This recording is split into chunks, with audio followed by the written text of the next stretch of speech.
নিরামিষ প্রেমীদের জিভে জল, হাতে থাকলে নিরামিষ আলুর দম।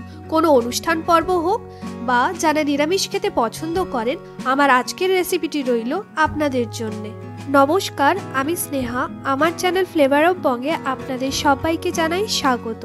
আমার আজকের রেসিপি নিরামিষ আলুর দম। প্রথমেই ঘরে থাকা কিছু উপকরণ দিয়ে আলুর দমের মশলাটা বানিয়ে রেডি করে নেব। তার জন্য একটা বাটিতে নিয়েছি কিছু কাজু আর 2 চামচ পোস্ত। ভালো করে এটাকে বেটে নিলাম। একইভাবে আমি আদা আর জিরেটাকেও বেটে নিয়েছি। এবারে আলুর দমের আলুটাকে ভেজে নেওয়ার জন্য প্রথমেই আমি কিছু মিডিয়াম সাইজের আলুকে এইভাবে 2 টুকরো করে কেটে নিয়েছি। দিচ্ছি হলুদ গুঁড়ো। আপনারা আপনাদের পছন্দ মতো শেপে কেটে নিতে পারেন আলুটাকে। ভালো করে আলুর গায়ে আমি হলুদটাকে মাখিয়ে নিলাম। দিচ্ছি কড়াইতে সর্ষের তেল। তেলটাকে আমি একটা খুন্তির সাহায্যে এইভাবে কড়াইয়ের মধ্যে ছড়িয়ে নিলাম। তেলটা গরম হয়ে গেছে। হলুদ মাখিয়ে রাখা আলুগুলোকে আমি এক এক করে এইভাবে তেলের মধ্যে ছেড়ে দিচ্ছি।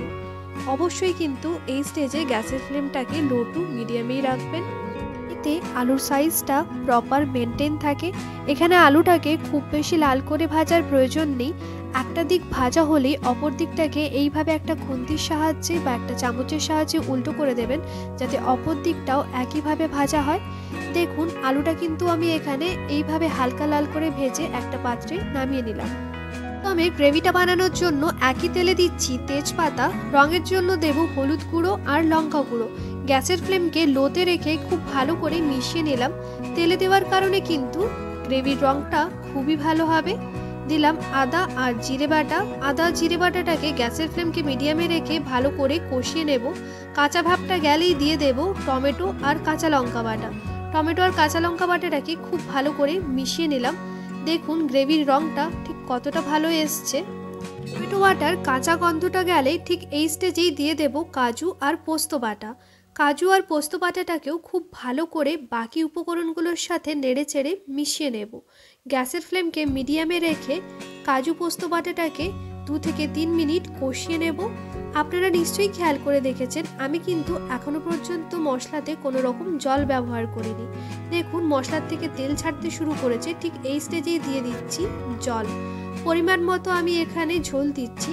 আপনারা আপনাদের পছন্দ মতো ঝোল দেবেন। খুব বেশি ঝোল দেওয়ার কিন্তু প্রয়োজন নেই। আলুটা সেদ্ধ হওয়ার মতো দিলেই হবে। দিচ্ছি পরিমাণ মতো লবণ আর চিনি। ভালো করে মিশিয়ে নেব। ঝোলটা ফুটতে শুরু করেছে।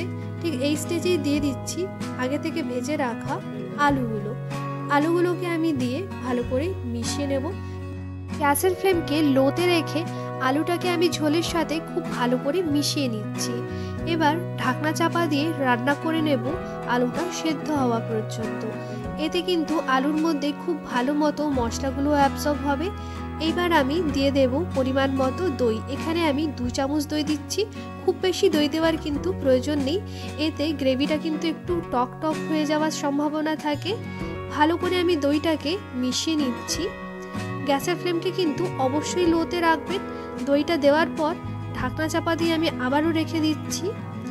ঢাকনাটা খুলে আমি দেখে নেব আলুটা ঠিক কতটা সেদ্ধ হচ্ছে।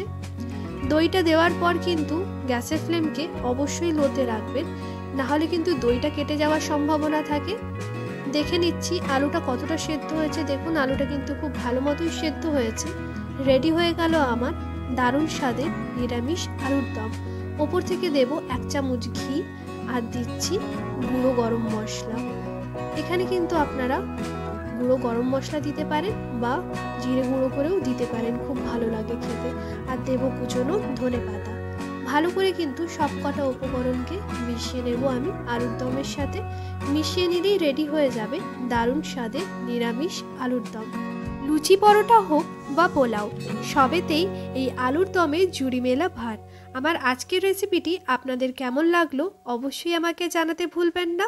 আর যদি আমার চ্যানেলে কোনো নতুন দর্শক বন্ধু হয়ে থাকেন তাহলে আমার চ্যানেলটিকে সাবস্ক্রাইব করবেন। এতে যখনই আমি নতুন কোনো ভিডিও দেব তার নোটিফিকেশনটা যাবে সবার আগে আপনার কাছে। আজ এই পর্যন্তই। দেখা হচ্ছে নতুন একটি রেসিপির সঙ্গে পরের এপিসোডে। আপনারা দেখছিলেন ফ্লেভার অফ বং।